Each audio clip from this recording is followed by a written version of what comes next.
Terima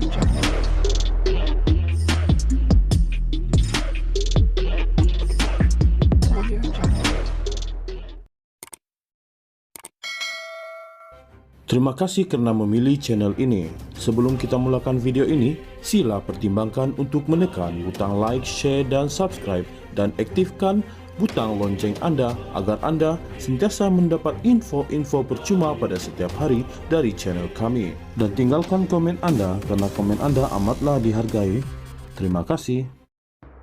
Bank BSI Cawangan Singapura yang kini sudah tidak beroperasi tergoda dengan saiz bayaran untuk transaksi melibatkan $864.5 juta bersamaan dengan RM4.09 bilion dari SRC International, menurut bekas pegawai bank itu Kevin Swampilai. Swampilai berkata demikian dalam salinan pernyataan saksi bagi pihak SRC dalam kes saman syarikat itu terhadap bekas Perdana Menteri Najib Razak berjumlah $1.18 bilion di Mahkamah Tinggi Kuala Lumpur hari ini. Saman itu berhubung dakwaan transaksi salah melibatkan RM4 bilion pinjaman daripada kumpulan wang persaraan diperbadankan KUAP kepada SRC antara 2011 dan 2012. Dalam pernyataan bertulisnya, Swampilai berkata pemindahan 8 peringkat dari SRC ke sebuah akaun menggunakan nama SRC di British Virgin Islands berjumlah $864.5 juta antara November 2011 hingga April 2012. Swampilai yang bekerja dengan Bank BSI Singapura dari 2010 hingga 2015 mengakui yang transaksi tersebut yang melalui Bank BSI adalah palsu dan dibuat hanya untuk memberikan ilusi keabsahan kepada SRC dan pemegang taruh lain di Malaysia.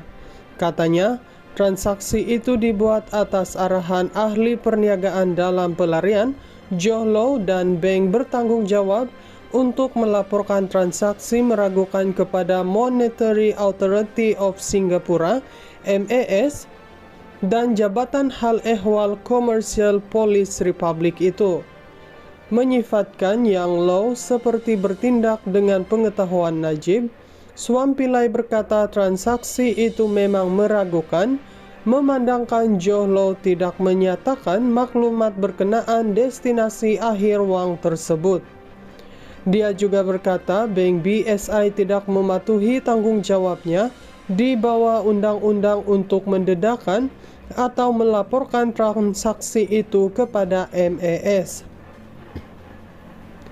Setakat pengetahuan dan pemahaman saya, Bank BSI gagal untuk berbuat demikian kerana ia mungkin tergoda dengan saiz bayaran yang diperolehinya bagi transaksi-transaksi itu. Ini menyebabkan Bank BSI Singapura gagal dalam piawaian kawal selianya, katanya lagi. Pendengaran di hadapan Hakim Ahmad Fairuz Zainul Abidin bersambung esok. Bank BSI Cawangan Singapura yang kini sudah tidak beroperasi tergoda dengan saiz bayaran untuk transaksi melibatkan $864.5 juta bersamaan dengan RM4.09 bilion dari SRC International, menurut bekas pegawai bank itu Kevin Swampilai.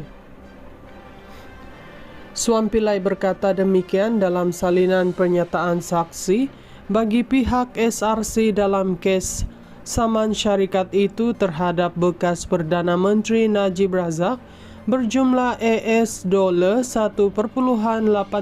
bilion di Mahkamah Tinggi Kuala Lumpur hari ini. Saman itu berhubung dakwaan transaksi salah melibatkan RM4 bilion pinjaman daripada kumpulan wang persaraan diperbadankan KUAP kepada SRC antara 2011 dan 2012. Dalam pernyataan bertulisnya, Swampilai berkata pemindahan 8 peringkat dari SRC ke sebuah akaun menggunakan nama SRC di British Virgin Islands berjumlah US dollar 864.5 juta antara November 2011 hingga April 2012.